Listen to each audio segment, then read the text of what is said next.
ओम नमस्ते जी।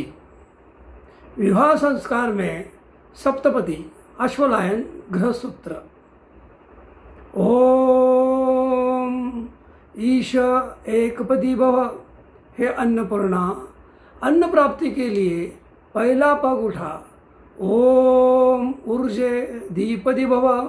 हे सुवीरे, दूसरा पग बल प्राप्ति के लिए उठा। ओम राइपोषाय त्रिपदी भव। धन और ज्ञान की पुष्टि के लिए तीसरा पग उठा। ओम मयोभवाय चतुष्पदी भव। हे सुखदे, सुखी जीवन जीने के लिए चौथा पग उठा। ओम प्रजाभ्य पंचपदी भव। हे प्रजावती, पांचवा पग संतति प्राप्ति के लिए उठा। ओम ऋतुभ्य षटपदी भव। ऋतु की अनुकूलता से हे सुव्रते, ऋतु की अनुकूलता से स्वास्थ्य प्राप्ति के लिए सावा पग उठा। ओम सखे सप्तपदी भव। हे जीवन साथी, सातवां पग विश्व मैत्री के लिए उठा।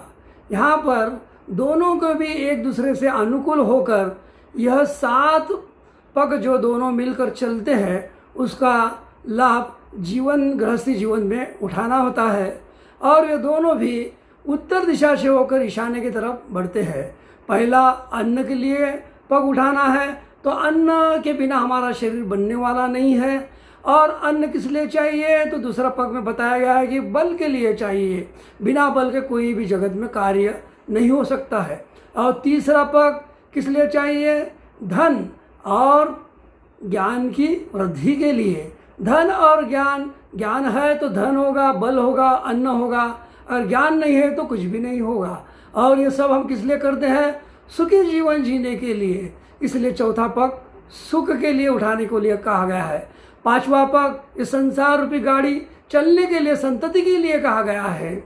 और सावा पग स्वास्थ्य प्राप्ति के लिए कहा गया है। बिना स्वास्थ्य प्राप्ति के लिए हम हमारे परिवार के कामकाज या उपजीविका या ईश्वर प्राप्ति हम नहीं कर सकते हैं। सातवां पग विश्व मैत्री के लिए कहा गया है, क्योंकि मैत्री होगी पति पत्नी की तो उनका जीवन, गृहस्थी जीवन सफल होगा। और साथ ही साथ सभी के साथ मैत्रीपूर्वक व्यवहार करने से जगत में सब लोग सुखी बन जाएंगे।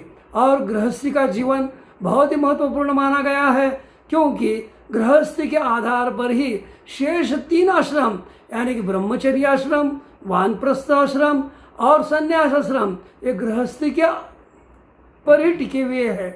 इसलिए इसका बहुत ही महत्व है। जो गृहस्थ की निंदा करता है वह निंदनीय है, और जो गृहस्थ की प्रशंसा करता है वह प्रशंसनीय है। ये बात महर्षि दयानंद सरस्वती ने अपने सत्यार्थ प्रकाश अमर ग्रंथ में कहा हुआ है। ओम शम।